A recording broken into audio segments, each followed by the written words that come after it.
Amém. Graças a Deus. Estamos muito felizes por tudo aquilo que Deus tem realizado em nossas vidas. E você pode dizer amém por isso também? Amém. Graças a Deus. Revendo aqui o Afonso, conhecendo a sua esposa, que bom, né? O Afonso a gente conhece ele bem jovem, né? Bem jovenzinho. Aleluia. Graças a Deus. Saul está ali, meio escondido assim, querendo se esconder de mim ali.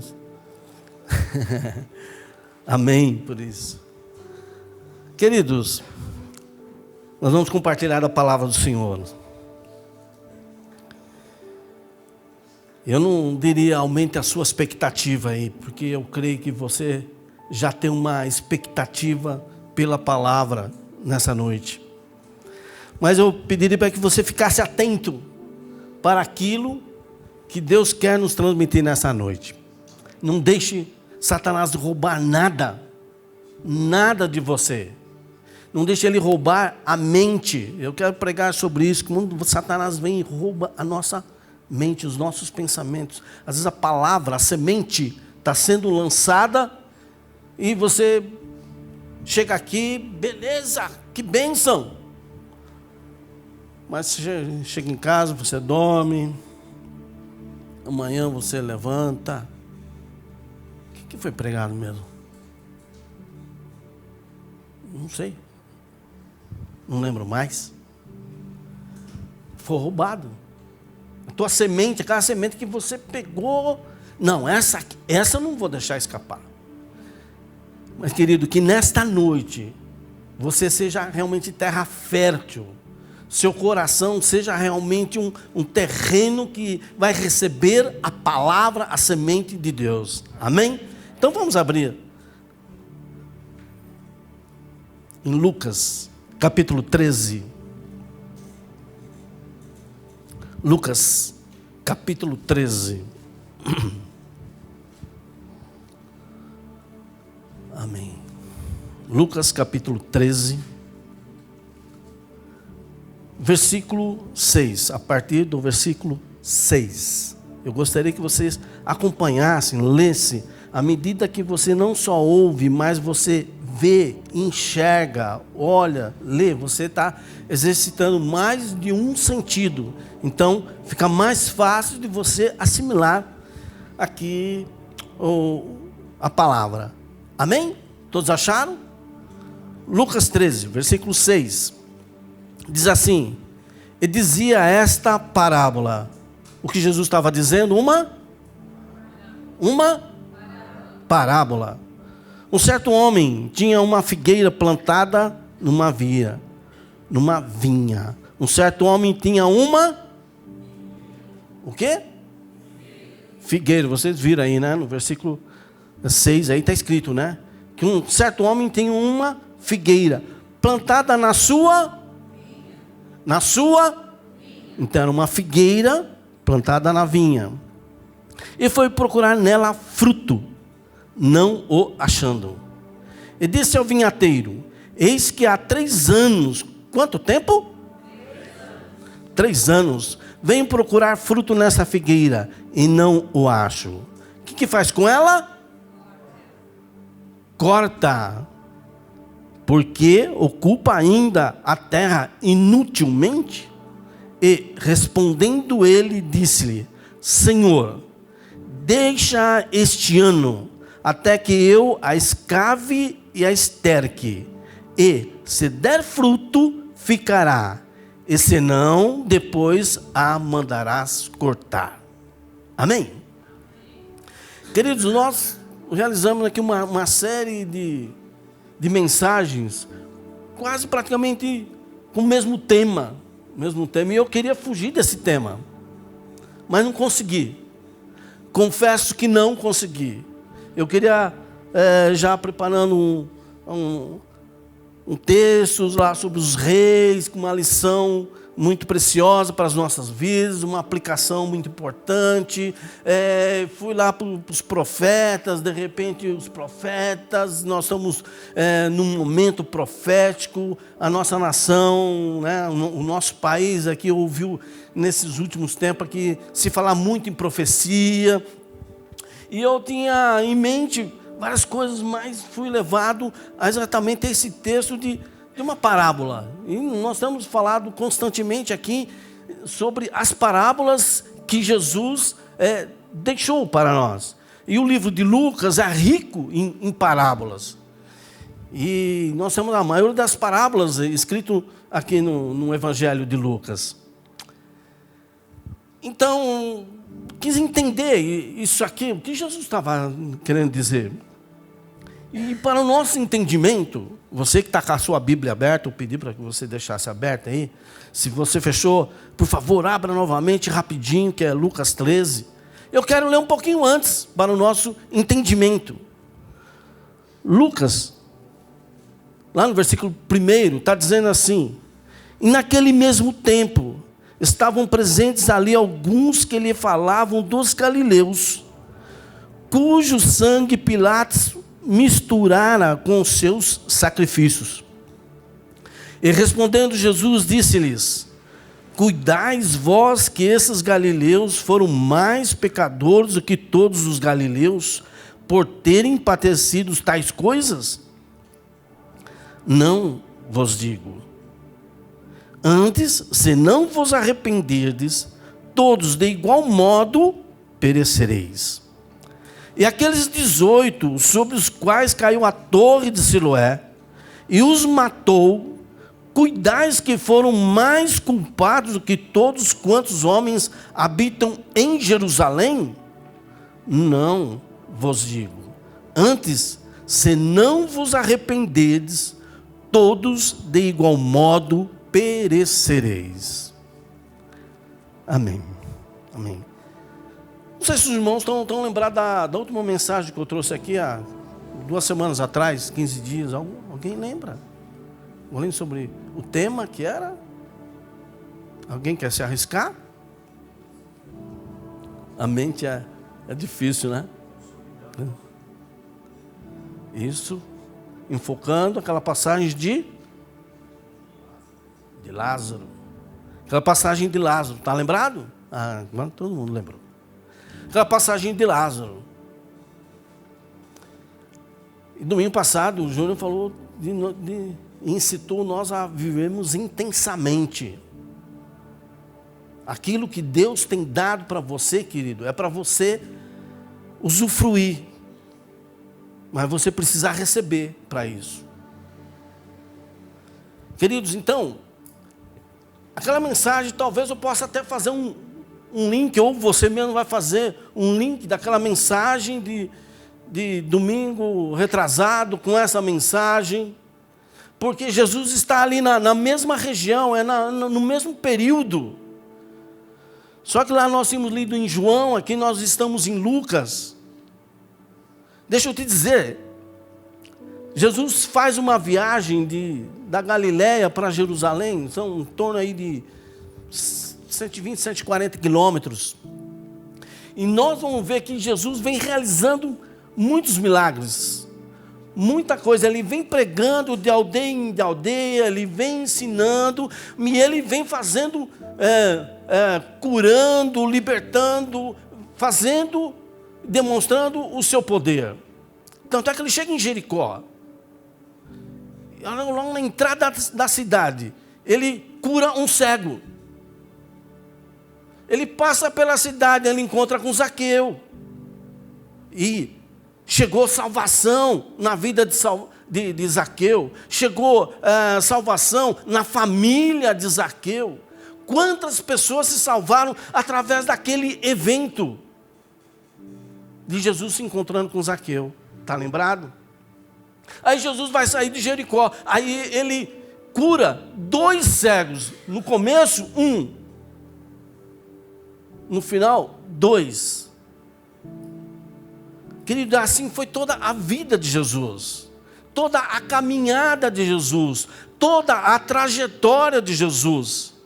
E nós somos semelhantes a Ele. A nossa vida tem que ser uma vida de atuação. Por isso que Jesus veio chamar aqui a atenção daquele povo ali. A nossa vida, queridos, tem que ser exatamente assim, ativa. Se você é crente hoje, amanhã você tem que ser mais crente ainda, mesmo porque tem necessidade. Porque o mundo que nós vivemos, ele tende a piorar. Não pensa você que vai melhorar, não. A família está se degenerando. Você vai num shopping, você fica horrorizado, ou já acostumou, não sei, de ver homem com homem, mulher com mulher, né? E aí estão aprovando uma lei para a gente não falar isso aqui, mas não estou nada contra. De repente é você que fica, porque os seus padrões, ou seja, os nossos padrões, os padrões bíblicos são outros. Nós aprendemos isso, né? Então eu sou casado com uma mulher, meus filhos são casados com uma mulher, porque eles são homens. Aí você vai, se andar para a rua, você vê mulher com mulher, você vê barbaridade. Não só nessa área. Hoje parece que fazer o certo está errado. E fazer o errado parece que é que dá ibope, que as pessoas aplaudem. Tanta violência, se há 10 anos atrás tinha violência, hoje muito mais violência. E daqui para frente é mais ainda. É difícil. Então, queridos, Jesus está no meio dos judeus. 15 dias atrás nós lemos daquele texto de João lá, que quando Jesus ele começou a ser interrogado, a ser pressionado para que ele realmente confessasse: você é o Cristo, ou seja, o ungido, o enviado. Está lembrado? E até quiseram depois matar Jesus, já prender Jesus para matá-lo. Aí ele foge para Betânia, aquele local lá, longe da Betânia que morreu o Lázaro. Ele estava ali além do Jordão. E veja bem, essa festa da dedicação, que lá em João nós citamos, ela está acontecendo. E houve um fato ali, muito interessante, que eu gostaria que você prestasse atenção, para que nessa narrativa nós possamos extrair alguns ensinamentos para nós. Eles começam a vir um burburinho de se falar sobre os galileus. Tinha acontecido um fato muito importante. Pilatos tinha mandado matar uns homens galileus. Aqui não fala nesse texto quantos, mas a história secular cita 2 homens, 2 galileus. Então aqui, nesse texto aqui, Jesus ele não se prendeu apenas aos galileus. Ele também trouxe à tona aqui um outro povo. Irmãos, mas eles eram considerados assim, que eram o povo da Judéia. Os galileus da Galileia. Os judeus da Judéia. Embora os galileus fossem também considerados judeus ali da Palestina. Então a Galileia ficava no norte da Palestina, ali do lado do mar Tiberíades.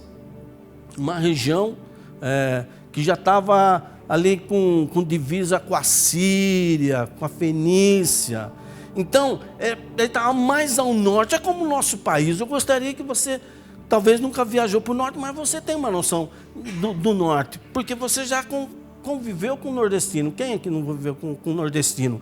Já conheceu um nordestino? Aliás, você identifica um nordestino, não identifica? Para mim, às vezes, é todo mundo de lá de cima. Você identifica um gaúcho, por exemplo. Não identifica? Identifica um que é lá do sul, lá o sulista. Nós estamos aqui na região mais central, mais é sul, né? Centro-sul. Os galileus, exatamente, eles estavam lá no norte. Era uma região muito difícil. Tinha ali muitos proprietários de terras. Inconsequentemente, havia também um grande número de pessoas que trabalhavam na lavoura. E a Palestina estava sob o Império Romano. Havia um governo ali que estava subjugando o povo judeu. Então, eles vinham o quê? Com impostos, com obrigações. E os galileus, eles eram um povo que eles reagiam mais do que o povo que morava na Judéia. Na Judéia, eles estavam ali mais no centro. Então, perto do governo, muitos deles estavam empregados no governo, né, que o governo precisava de gente. Então, eles não se opunham muito. Mas aquele povo que estava lá oprimido, eles se levantavam contra o governo. Eles reagiam contra o governo. Os galileus, eles eram corajosos. Por estar ali próximo da Síria, da Fenícia, também eles eram influenciados pela cultura desses povos, pela religião pagã desses povos. Então, eles não eram muito voltados ao estudo, né, que o povo judeu da Judéia faziam. Então Jesus, ele pega e traz esses dois povos. Jesus, o que ele era? Jesus, ele nasceu aonde? Na Judéia, em Belém. Mas ele foi criado aonde? Na Galileia. Ele passou toda a sua infância e foi criado ali, na Galileia. Ele era dali, daquela região. Tanto é que ele era considerado o quê? Um galileu. Quem lembra da música Fernando Yain? Galileu, né? Eu não lembro bem, não. A Dani, eu acho que sabe. A Júlia mais ainda. E aí a criançada lá mais ainda, né? Porque eu lembro do Rafael pequenininho cantando Galileu. Jesus era galileu. A maioria dos discípulos de Jesus eram galileus. Aliás, só um que não era galileu. Judas Iscariotes. Acho que foi por isso que deu caca, né? Se tivesse escolhido todos os 12 lá da Galileia. Pois é. O aramaico que se falava lá na Judéia, os que os galileus falavam, já era um aramaico mais truncado. Eu trabalho muito com nordestino, já trabalhei muito com nordestino. Um deles assim, olha, é difícil traduzir, viu, o que eles falavam. Eles falaram, o que é que você está falando mesmo? Né? Às vezes até usando umas palavras assim, que é isso, né? Por causa da região. Por causa da região. Eu estou fazendo um paralelo aqui para os irmãos entenderem. É isso que tem acontecido. E esses galileus que eram revoltados contra o governo, eles vão para Jerusalém, para aquela festa que eu frisei lá atrásmente, há 15 dias atrás. Eles vão lá para a festa, vão porque para oferecer ao Senhor. A festa da dedicação. Porém, eles já aproveitaram e falaram, protestar contra o governo, contra os altos impostos, sobre aquilo que eram subjugados, eram obrigados a fazer. Né? Queriam uma mudança, queriam ficar livre da soberania de Roma. E de repente, eles são pegos nessa discussão e eles são levados para o templo lá. E lá eles são o quê? Decapitados. O sangue deles jorra aí Pilatos então faz o sacrifício deles com dos galileus. Algo terrível. Algo inaceitável que acontece naquele momento ali. E é um momento que Jesus está ali. Então eles chegam a Jesus e falam: você viu aqueles galileus?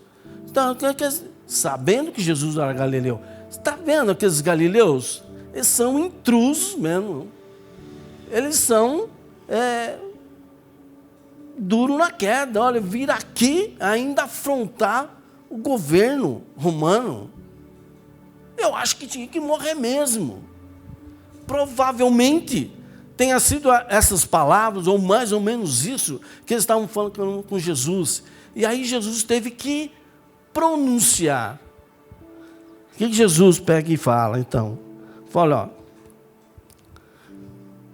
Respondeu Jesus: cuidai vós que esses galileus foram mais pecadores do que todos os galileus.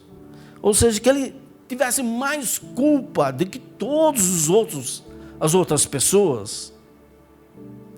Ele traz uma reflexão para aquele povo. Olha, se acham que eles são mais por ter padecido tais coisas, ou seja, foram condenados à morte. E aí então ele pega e traz aqui: não, antes, se não vos arrependerdes, todos de igual modo perecereis. E aí então ele traz um outro fato ocorrido ali, não na Galileia, mas em Jerusalém, que era a Torre de Siloé. A Torre de Siloé, ela estava sendo construída, ou reconstruída, porque já existia uma torre que ela tinha sido destruída e eles estavam fazendo uma outra torre. Era uma torre de pedra, tinha uma base redonda de 9 metros mais ou menos de diâmetro. Imagino a torre que eles estavam construindo. Talvez por um problema de engenharia, a torre cai. Há um desastre ali. E morre 18 judeus. 18 pessoas são mortas ali. Não podemos dizer que inocentemente estavam ali trabalhando, de repente, cai tudo sobre eles. E eles morrem. E aí Jesus fala: cuidais que foram mais culpados do que todos quantos os homens habitam em Jerusalém. Jesus ele traz essa reflexão exatamente para que nós entendamos a nossa condição. Galileus e judeus. Aqui estou chamando especificamente judeus da Judéia. Um povo e outro povo. Uma região e outra região. Norte e sul. Queridos, mas Jesus coloca eles no mesmo patamar, na mesma condição. Tantos aqueles galileus como aqueles outros homens, 18, que morreram por causa de um acidente. Queridos, Jesus aqui está dizendo assim, olha, que não adianta você ficar olhando para a tragédia dos outros enquanto você não cuida da sua tragédia. Ou seja, você olha para a condição dos outros e não olha para a sua condição. Você olha para a vida dos outros, avalia a vida dos outros, mas não vê a sua vida. Não avalia a sua vida. Era o que Jesus estava dizendo. Sabe, vocês estão na mesma condição. Ele nivelou. E nós estamos nivelados, queridos. Ninguém é melhor do que ninguém.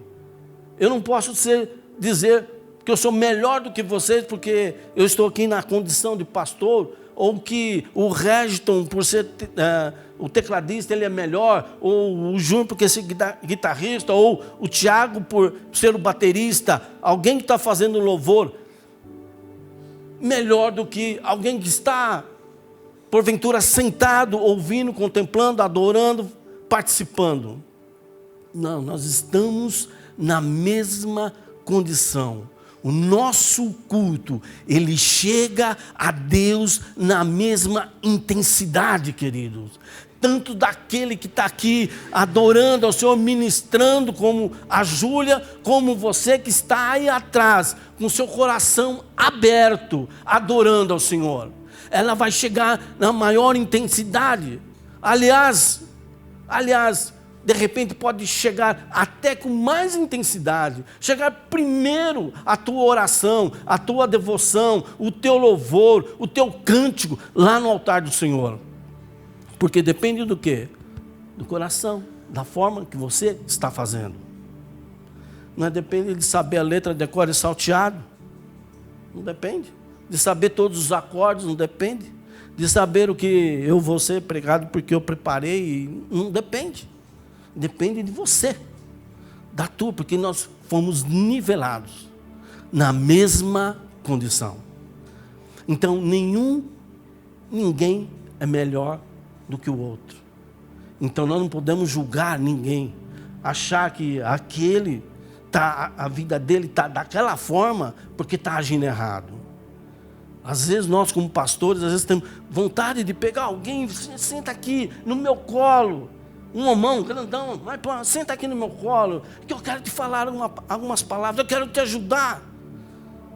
Mas nunca no sentido de exortar e de dizer qualquer tipo de julgamento. Os irmãos estão entendendo? Amém? Jesus estava tirando as máscaras daqueles homens. Falava, vocês não são melhores que ninguém. Vocês não são melhor do que os galileus por serem galileus. Aliás, eles faziam isso também com os samaritanos. Lembra lá daquela passagem de Jesus com a mulher de Samaria? Pois é, os samaritanos, eles se achavam num nível elevado. Jesus agora ele traz eles, vem para cá. Nós vamos nos colocar no mesmo nível. Queridos, é isso que nós queremos nessa igreja. Que você marche conosco no mesmo nível que nós estamos. Que você tenha um nível de conhecimento da palavra de Deus, o mesmo nível que o pastor Júnior tem, que o pastor Regiton tem, que o Marcos vai ter, que o Bruno vai ter, que o David vai ter, que estão estudando intensamente a palavra de Deus, que o Ricardo tem, que outros aqui têm. Nós queremos que você venha conosco. Nós não queremos ir para frente e deixar vocês para trás de forma nenhuma. Isso não é liderança. Nós queremos de braços dados, de mãos dadas, de braços aqui juntos, caminharmos para vencermos. É assim que nós vamos vencer. Aleluia. Jesus falou, vocês estão na mesma condição. Por isso que lá em Eclesiastes 9:2, Salomão ele pega e diz: tudo sucede igualmente a todos. O mesmo acontece para o justo e para o ímpio. Acontece. A mesma coisa. Para o bom e para o mal. Vai acontecer. Não poder acrescentar para aquele que é rico, para aquele que é pobre, para aquele que é inteligente e que é menos culto ou menos dotado, para aquele que é gordo e para aquele que é magro. Vai acontecer a mesma coisa, que é alto para aquele que é baixinho, para aquele que é bonito e para aquele que é feio. Queridos, vai acontecer a mesma coisa. Nós estamos sujeitos a isso.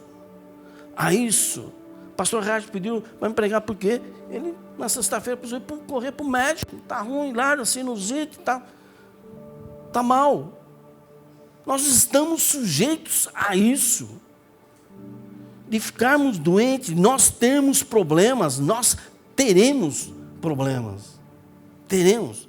Jesus disse, olha, no mundo tereis aflições. Não é só um mar de rosa, não. Por isso nós temos que estar preparados para esse momento. Aliás, Deus nos adverte para estarmos preparados para o dia mau. Sabe o que é o dia mau? Deu outro dia, um tempo atrás, entrei lá na igreja dentro com o pastor Dênio e tal. Falou, pastor Cana, vem cá. Sabe o dia mal? Falei, sei, pastor, aconteceu aqui. Ele falou, aconteceu aqui. Ontem, tá vendo aquele buraco ali, ó? O rapaz caiu dali do telhado, caiu aqui. Morreu. Dentro da igreja. Morreu. E ele chamou aquilo do dia mal. Por quê? Porque era uma tragédia. Imagina alguém subir no telhado da igreja e pluf, cair. Está vivo no segundos depois. Bate a cabeça aqui, traumatismo craniano, morto. E o problema todo, família, tal, polícia, explicações. Dia mau. Nós temos que estar preparados. Isso vai acontecer. Mas Jesus falou, olha, isso acontece com os galileus e acontece com vocês aqui também. Por que não? Ele vai acontecer. Os amigos de Jó, vocês lembram do livro de Jó? Foi o primeiro livro escrito que está inserido na Bíblia Sagrada, é o livro de Jó. Foi o primeiro livro. Não é Gênesis, não é Êxodo, não. Foi Jó. E Jó começa a ter um momento de turbulência na sua vida. Um momento difícil. Porque o diabo começou a atacar e começou a tirar as coisas que ele tinha. E tinha 3 amigos dele. E estavam ali constantemente. E esses amigos queriam o quê? Achar razões para aquela desgraça que estava acontecendo na vida de Jó. Encontrava palavras. Jó, você fez isso, você fez aquilo, você foi injusto, você errou. E nada disso era. Sabe, de repente, queridos, tem pessoas querendo julgar a nossa vida. O que está acontecendo? Por que aconteceu aquilo? Não, nós não temos direito para fazer isso. Jesus falou, não. Todos vocês estão exatamente no mesmo nível. Mas aí ele chama a atenção de que a mente nos leva ao pecado. Com o nosso pensamento, nós podemos pecar. E aí Jesus falou, ó, arrepende. Vocês estão em pecado, arrepende. Por isso que tanto para uma situação como para outra, Jesus usou o mesmo remédio. Se nós lemos aqui, ó, no versículo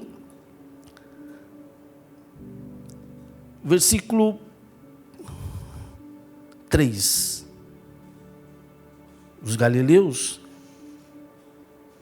ele diz, não, vos digo antes, se não vos arrependerdes, todos de igual modo perecereis. De igual modo sereis condenados. No versículo 5, para os judeus da Judéia, ele fala a mesma coisa. Não vos digo antes, se não vos arrependerdes, todos de igual modo perecereis.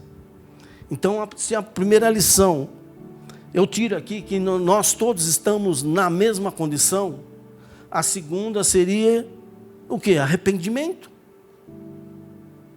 Arrependimento, nós estamos sujeitos a erros, mas há um momento que nós nos arrependemos. E nós temos que arrepender. O que é arrepender? É mudança de vida. É alteração de rota. É mudança de situação.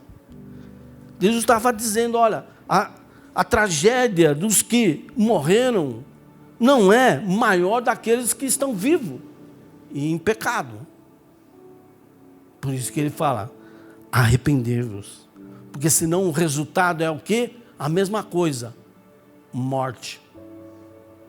Para aqueles que estão em pecado, o resultado é morte. Então, nós temos como consequência da morte, então. Ou, para não chegarmos à morte, que nos arrepender, que nos consertar, termos uma mudança de vida. E aí Jesus, então, ele vai ensinar aquele povo. E ele, então, pega e diz essa parábola. Ele fala assim, ó, tem um certo homem que ele plantou uma figueira. Uma figueira, diga comigo, figueira. Ele plantou numa vinha, diga comigo, vinha. Ó, queridos, ele planta uma figueira numa vinha. Na vinha se planta o quê? Videira, que dá uva, né? Não se planta a figueira que dá o quê? Figueira? Figo. Figueira dá figo. A figueira dá figo, a videira dá uva. Não se planta junto. Porque, aliás, a vinha é uma plantação muito delicada. A plantação de uva, para quem conhece, vê que elas formam parreiras. Não se planta outra plantação junto. Ela é dócil. Ela precisa ter cuidados especiais, diferentes de todas as outras plantações. Tanto é que o texto aqui fala que tinha um homem especialista nisso aqui. Era o quê? O vinhateiro. No versículo 7. E disse ao vinhateiro, ou seja, alguém me chegava naquela época, qual a sua profissão? Eu sou pastor, eu cuido de ovelhas. E você? Aí eu sou vinhateiro, eu cuido de vinhas, eu trabalho com vinhas. Ele era um homem especialista naquele, ele era um técnico em agricultura que cuidava de vinha. Então não se misturava as duas coisas. Uma coisa e outra coisa era outra coisa. Não tinha essa mistura de plantas. Eu cheguei para minha esposa hoje, perguntei, você lembra de alguma planta que você pode plantar com uma outra planta? Tal. Ela falou, ó, no meio do cafezal, dá para plantar outras plantas. Eu lembrei, é verdade. Aí eu lembrei meu tempo de garoto que eu ia para a roça, e que é verdade. No meio do cafezal. Em outras coisas também dá para se plantar. Mas ela falou, olha, onde tem, por exemplo, batata, né? Foi batata que você falou? Plantação de batata, você não pode plantar nada junto. Por quê? Porque ela se esparrama, ela ocupa um certo espaço. Então, se plantar outra. Mas que Jesus estava dizendo aqui, olha, eu vou pegar, eu sou dono da terra, eu sou dono dessa vinha, e eu vou plantar algo diferente aqui. Naquela vinha que é uma plantação sensível, tanto é que os donos de propriedade, eles iam contratar trabalhadores, eles contratavam para trabalhar em tudo quanto é plantação, menos na vinha. Na vinha só ia os familiares, quem era da família. Por quê? Porque ia com todo cuidado. Um raminho aqui, outro ali, corta, poda, tá colhendo, colhe. Se alguém da família estivesse doente, falou, colheita de uva, todo mundo colhendo uva, mas um primo lá tá doente. Não ia, para não contaminar a plantação. Veja só o detalhe. O cuidado que se tinha da vinha. Mas Jesus, ele fala, olha, no meio da vinha tinha uma figueira que não era para estar lá. Ela não podia estar lá, mas estava. Queridos, isso toca a mim, isso toca a você. Não era para você estar aqui. Você não era para estar aqui nesse momento. Você não era para ter o teu nome escrito no livro da vida. Mas Deus, pela sua infinita misericórdia, Ele falou: eu quero você aqui. Eu quero você aqui. Eu acho que você não entendeu. Ele falou: você é especial, eu vou pôr você aqui. Aleluia. O sobrenatural de Deus que Ele faz, querido, é exatamente isso. Tirar ou pôr aquela pessoa que não tinha condição nenhuma, que não podia estar ali como eu, não podia estar aqui, pela minha própria condição. Mas eu falei: eu quero você aqui. Sabe, querido, onde você está, Deus te colocou ali. De repente não era para você estar lá. Se fosse ver as condições, não era para você estar lá. Mas você está. Então você é diferente. Todo mundo é vinha, mas você é figueira. Você é colocado ali numa posição diferenciada. Ou seja, uma posição de destaque. Se você lembrar algumas mensagens atrás, em que eu falei das varas verdes de Jacó. Jacó põe as varas em posição de destaque, referência. Provavelmente as pessoas que iam visitar a fazenda desse proprietário aqui, e o vinhateiro falava: vem aqui, eu vou mostrar a vinha. E de repente ele vinha aqui e falava: mas espera, aqui tem uma figueira. Pois é, o dono quis.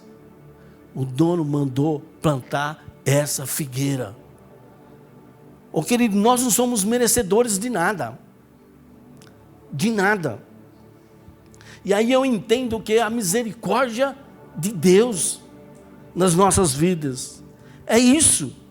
Por isso que Tiago 3:5 diz assim, ó: não por causa, eu vou ler aqui na versão Bíblia King James atualizado, olha que chique. Não por causa de alguma atitude justa que pudéssemos ter praticado, mas devido à sua bondade, Ele nos salvou por meio do lavar regenerador e renovador do Espírito Santo. Amém. Você faz parte da igreja, querido. Amém. Você faz parte da igreja, mas não é pelo teu mérito. Você nem vinha, mas Ele falou: não, vem cá, David, você vai vir aqui, ó, habitar no meio de um povo escolhido.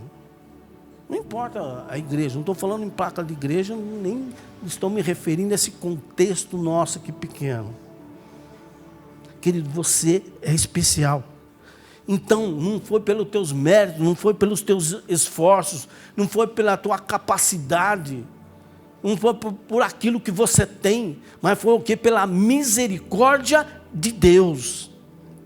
Ele te quis. Fala a pessoa que está ao seu lado, fala assim, ó: Ele te quis.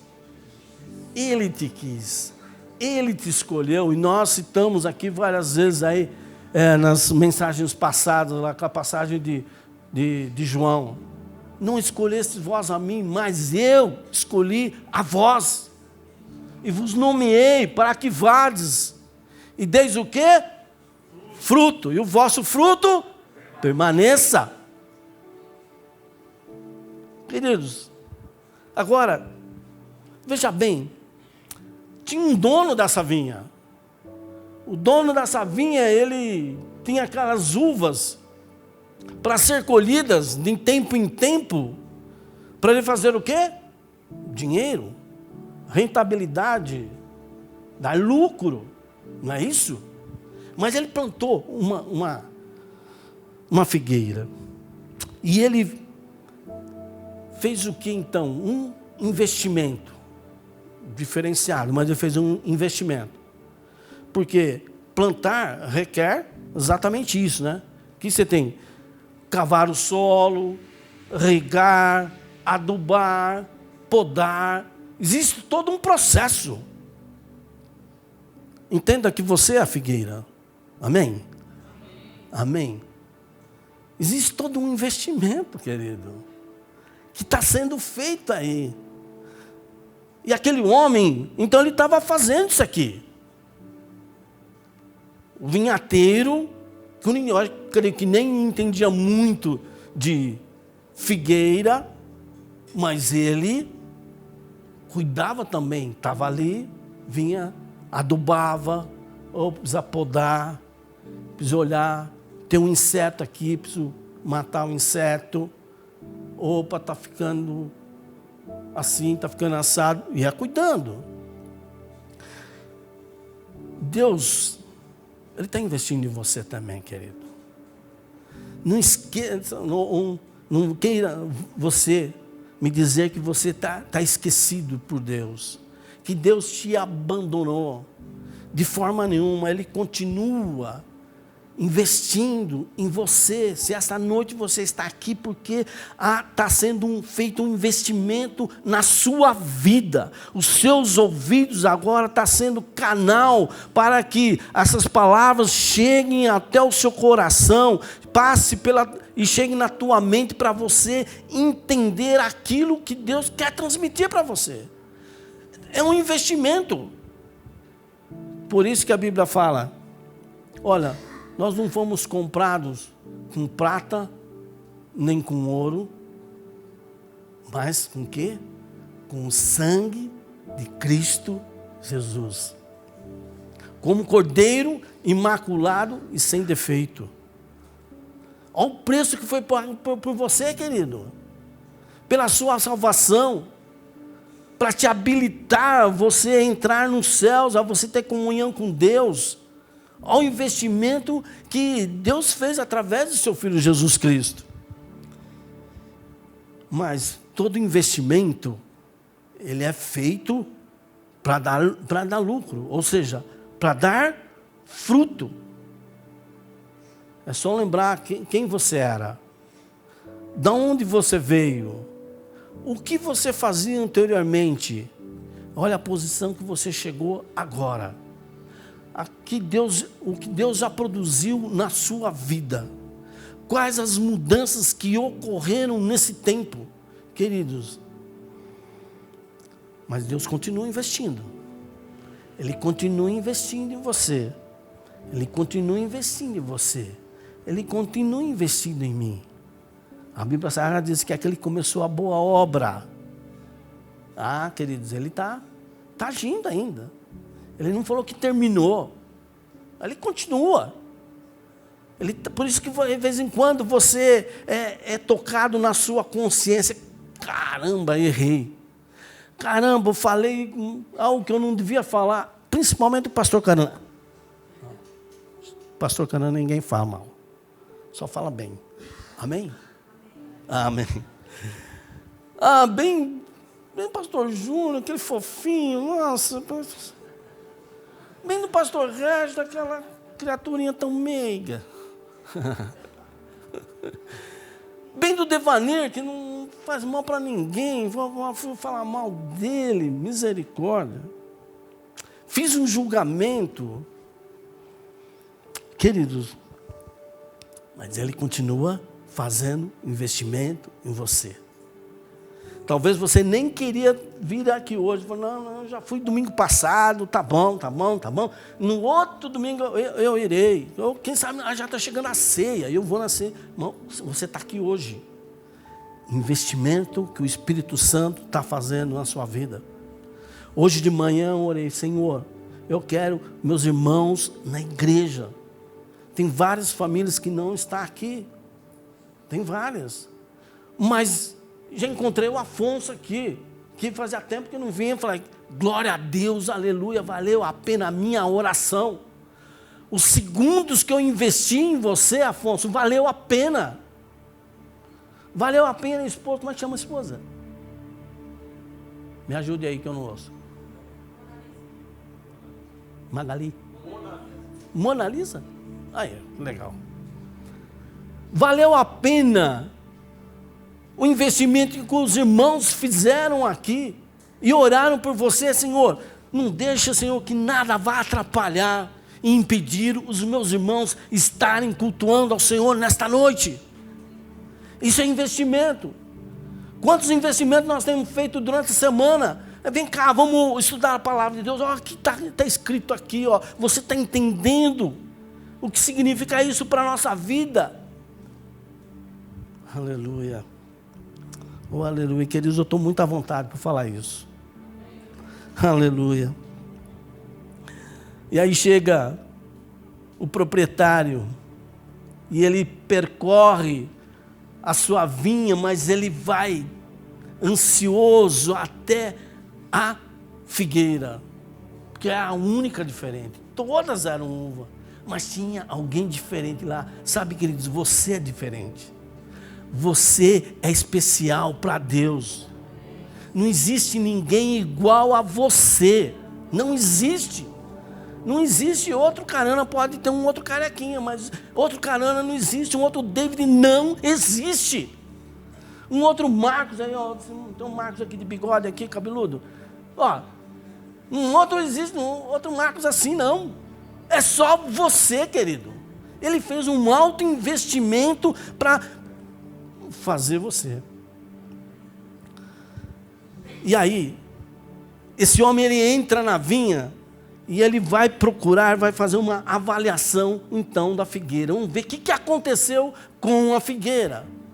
E diz o texto aqui, ó, eis que há 3 anos, ele passou 1 ano, ele passou o 2º ano, ele passou o 3º ano, e sabe o que ele encontrou? Nada. Nada. Ele veio o 1º ano, fez uma avaliação, nada. 2º ano, fez uma outra avaliação, nada. 3º ano, avaliação, nada. Não tinha acontecido nada. Todo investidor, o Raj entende bem isso, ele faz um investimento e daqui a pouco ele pega o extrato, né? O extrato lá do banco, fala, vamos ver quanto rendeu, quanto eu lucrei, como é que está o meu investimento. Ele quer ver. Ele faz essa avaliação. Pô, esse tipo de aplicação não está rendendo o quanto eu poderia ganhar. Eu vou mudar de investimento. Cuidado, queridos. Você não perder o investimento que Deus está fazendo em você. E ele investindo e falou, você não quer? Tem quem quer. Já ouviu falar isso? Você não quer? Tem quem quer. Queridos, lá em Levíticos, capítulo 19, versículo 23, 25, quando o povo de Israel sai lá do Egito, e aí que tem várias recomendações, vários princípios que Deus dá, e Moisés registra isso, e sobre uma plantação, sobre uma árvore frutífera, lá diz nesse texto o seguinte, que se plantou a árvore, primeiro fruto, ou seja, do 1º ano, não se colhe, deixa cair tudo no chão. 2º ano, não se colhe, deixa cair tudo no chão. 3º ano, não se colhe, deixa cair tudo no chão. No 4º ano, se colhe e se leva para o templo, para o sacerdote, é o dízimo. No 5º ano, então, o proprietário daquela plantação, ele vai lá e faz a colheita, que é dele que ele vai desfrutar. No 5º ano. Aqui está dizendo que está no 3º. Por quê? Deixava aqueles 3 anos cair a semente no pé da árvore, para que aquele fruto que estava vindo agora, que não era tão bom, que não era tão doce, que não era tão bonito, ele caísse ali no solo, apodrecesse ali, e os nutrientes daquele fruto entrava no solo e ia alimentar aquela planta, com aqueles nutrientes, que a planta depende de nutrientes que está na terra. Então, ela era por si só adubada. Por si só, era adubada. Se fazia isso 3 anos. 4º era o dízimo. No 5º, era a colheita do proprietário. Era quando o fruto estava no ápice. Dava o melhor fruto, o mais doce, o mais rentável, o melhor fruto, aí já era dado. Mas, queridos, diz aqui o texto que ele passou o primeiro, segundo, terceiro ano, ele não encontrou nada. Ou seja, ele era antiproducente. Queridos, e você não foi chamado para isso. Nós aprendemos muito aqui. Nós fomos chamados para dar fruto. Para dar fruto. Ou seja, nós não podemos, aquela árvore, ela estava ali há tanto tempo e era inútil. Era debalde o investimento que aquele homem estava fazendo. Que o vinhateiro estava fazendo. Debalde, estava ocupando um espaço inutilmente. Sabe, queridos, é exatamente isso que eu aprendo aqui. Que o pior do que não dar fruto é sugar o nutriente daqueles que precisam produzir. Porque aquela árvore ou aquela figueira ela não produzia nem para fazer o seu próprio adubo. Então ela estava chupando, extraindo nutrientes da onde? Das outras plantações. Estavam colhendo. Já conhece alguém sanguessuga? Já ouviu falar? Aquele cara que só vive na dependência dos outros. Inútil. E sabe que o dono mandou fazer? Versículo 7. Ele chegou e deu a sentença. Corta. Qual foi a sentença? Corta. Extermine. Arranque. Tira fora. Porque é inútil. Queridos, está falando alguma coisa com você? Porque eu não quero dizer nada de indireta para você. Porque não é. É direta mesmo. É direto, porque se fosse indireta você ia ficar chateado. Falou, o pastor está dando uma indireta em mim, mas eu não posso dar indireta em ninguém, então tem que falar direto. Para todo mundo. Queridos, é isso. Aquela figueira era inútil, ela estava tomando o tempo do vinhateiro, que tinha que cuidar de toda a vinha inteira. Estava tomando recursos daquele dono, porque ele adubava, ele precisava comprar adubo, pôr lá. Precisava trazer água até aquele local para regar. Um pesticida para matar os bichos que pudessem atacar aquela figueira. Mas não produzia nada. O que, além de não produzir, então ela estava tirando energia de quem produzia, quem estava frutificando. Queridos, Timóteo capítulo 5, ele pega e escreve lá, Paulo está escrevendo a Timóteo, não queixeis um dos outros.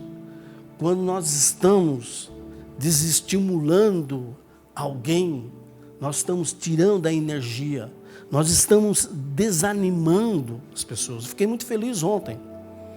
Eu vim aqui de manhã, tem uns irmãos aqui limpando, e estava o Cauê. Todo mundo conhece o Cauê, né? Olha aquele moço bonito ali. Ele estava ali limpando a janela. A janela tinha uma equipe pequena, mas tinha uma equipe aqui. Eu entrei com o Marcos, Diácono. Viemos aqui, cuidar dos negócios aqui, viemos, olhamos, isso aí ele nem viu. Ele estava tão feliz, limpando a janela. Ele estava sendo útil. Limpando a janela. Glorificando ao Senhor, cantando ali e tal, que ele nem me viu. Aí quando eu cheguei nele lá, pastor, o senhor aqui? Estava dando fruto. Ele estava sendo útil na casa do Senhor. A inutilidade é o caminho da tragédia, querido. Imagine alguém inútil. A ociosidade é o caminho da destruição. Ficar ocioso o tempo todo sem fazer nada. Isso é ociosidade. Aliás, a tragédia do rei Davi, está lembrado do rei Davi? foi por ele estar ocioso. Davi sempre ia para a guerra, sempre.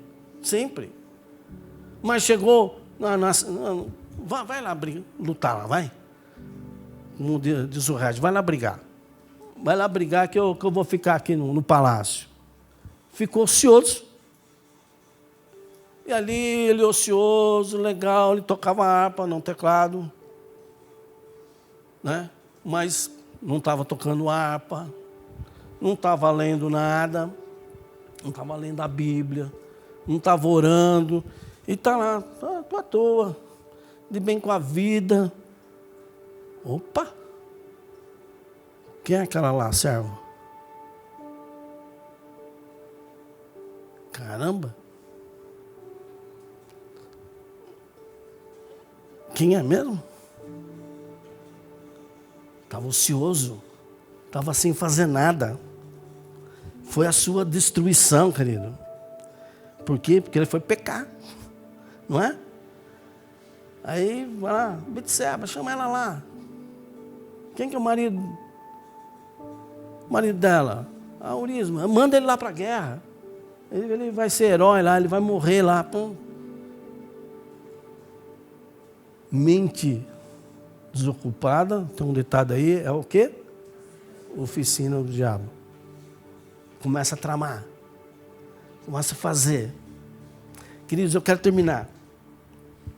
Mas essa parábola tinha um propósito pela qual Jesus estava falando. Estava se referindo com um certo propósito. Aquela figueira também tinha um propósito, que era produzir o quê? Figo. Se ela não estava produzindo figo, é porque ela estava fora do propósito. Sabe, querido, quando você está fora do propósito, que você não está produzindo nada, não está fazendo nada, não, eu vou na igreja, eu vou, amém, domingo que vem talvez eu volto. Você se torna infeliz, amargo. Eu pude ver a felicidade do Cauê. Ele ali limpando aquela janela. Eu já vim limpar a igreja muitas vezes. Eu não lembro de ter limpado a janela.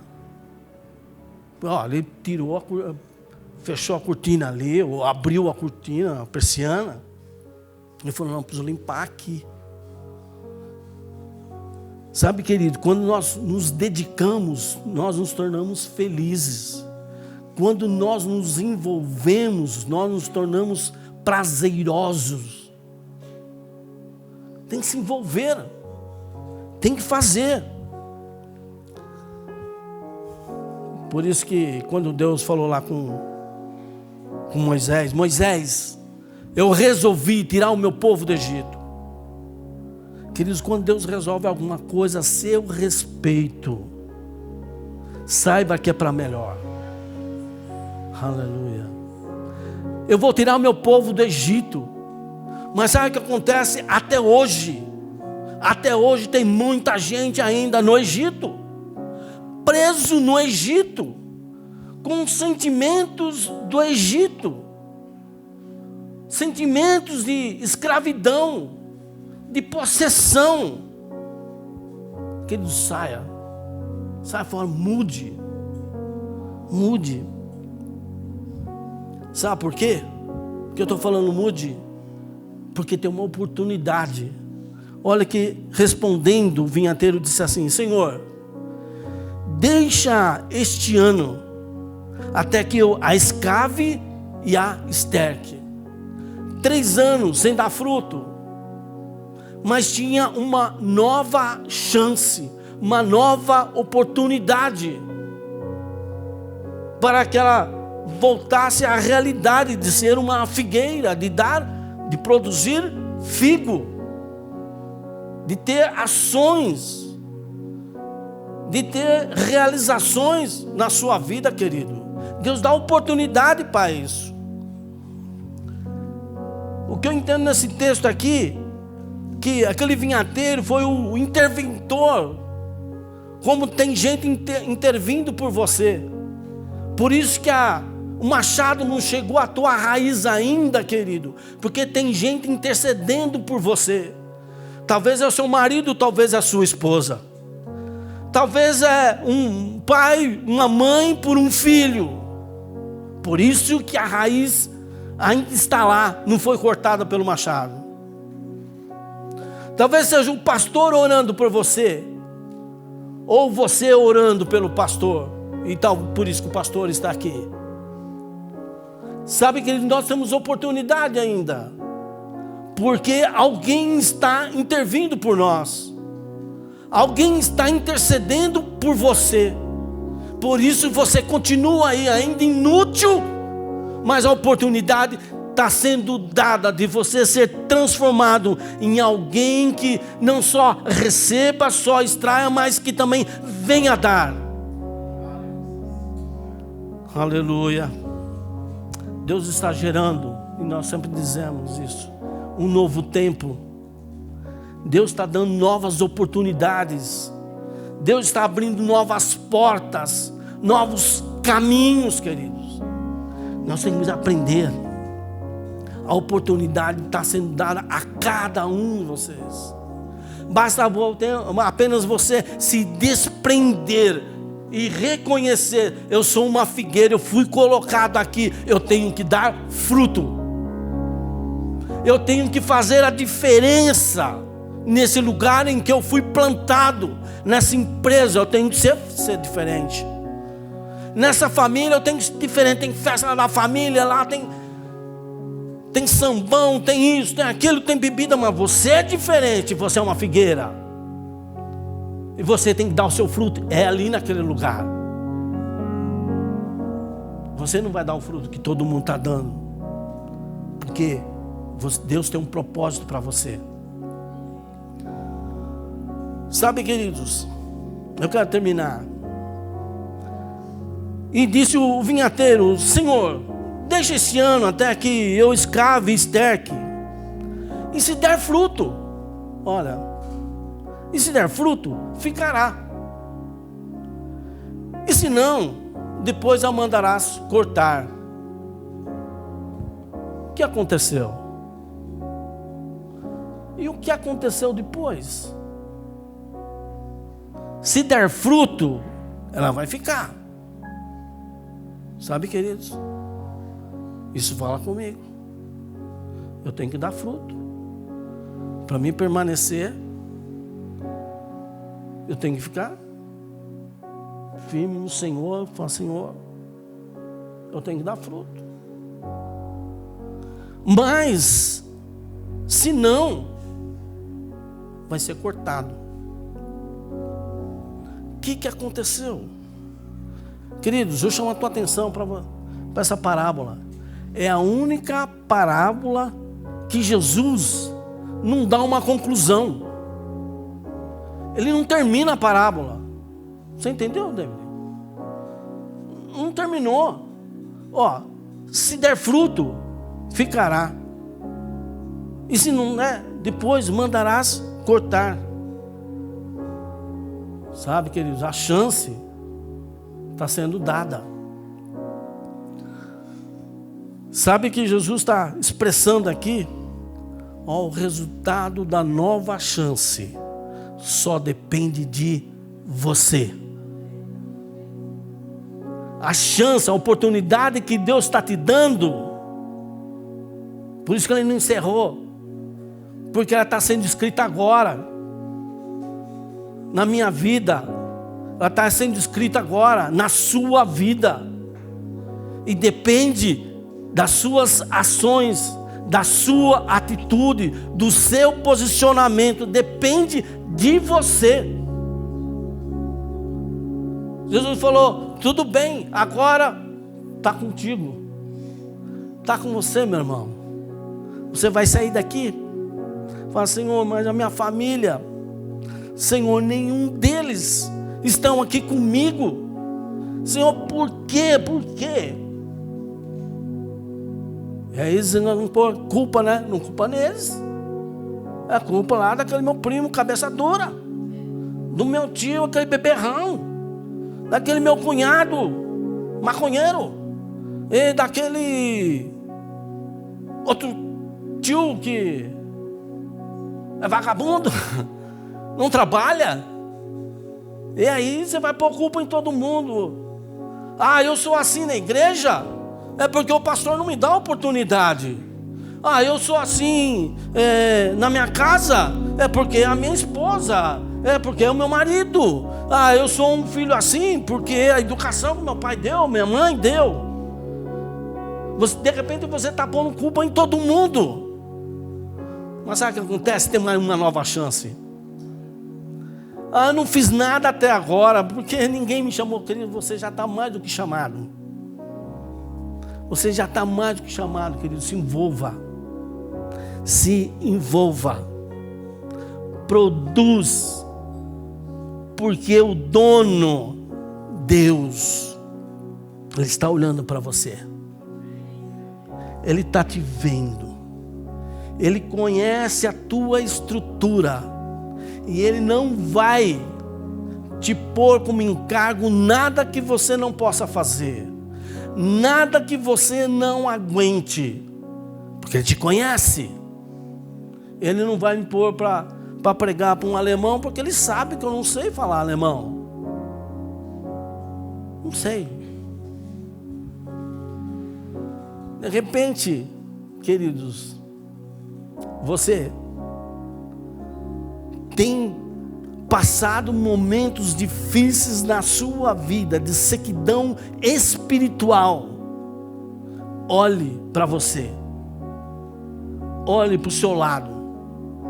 Fala, Senhor, mas essas pessoas são todas diferentes de mim.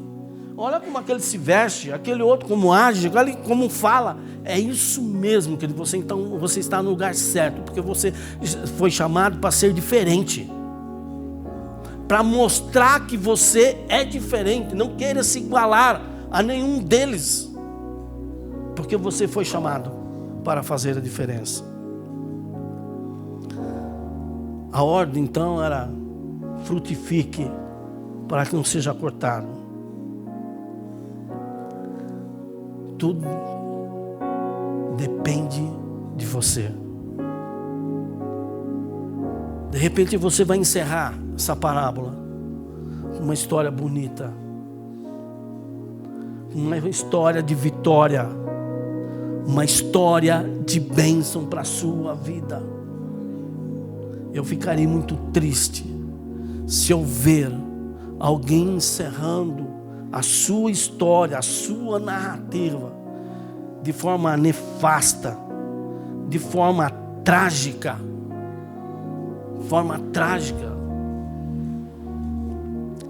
As oportunidades estão sendo dadas, amém? Eu gostaria que você ficasse de pé.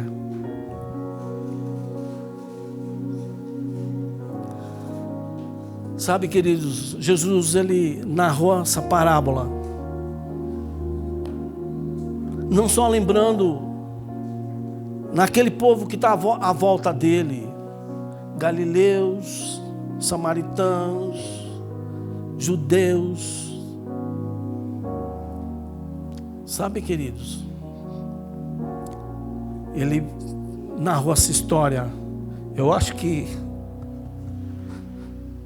lembrando de mim.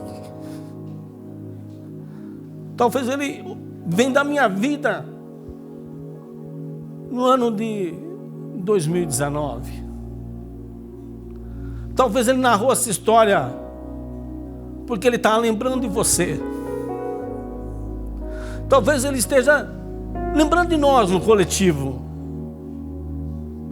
Sim, Ele estava lembrando do Ricardo, está lembrando do João, está lembrando do Tiago, está lembrando do Marcos, do Valdemar, está lembrando do Evandro, do Jean.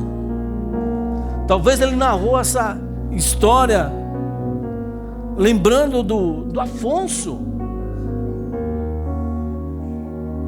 Talvez Ele narrou essa história dizendo: eu vou dar mais uma chance para você. Eu vou dar mais uma oportunidade para você. Tchericandarás, suricandarás. Tchericanda, suricandarás, tchuricandarás. De repente você está fazendo uma avaliação, falei, mas eu já dei tanto fruto. Mas agora estou seco. Agora parece que não consigo fazer mais nada. Eu era tão pródigo nas minhas atividades, tão profícuo, tão intenso, mas agora estou doente, estou debilitado. Deus traz nessa noite um renovo para a sua vida. Tchericandarás, suricandarás. Tchericandarás, suricandarás. Põe a sua mão no coração. Talvez você está vendo vinhateiro aí ao seu lado, que está intercedendo por você, que está orando por você, e que está dizendo: a você é dado mais uma oportunidade. Mas tem um detalhe: se der fruto, ficará. Se não der fruto, será cortado.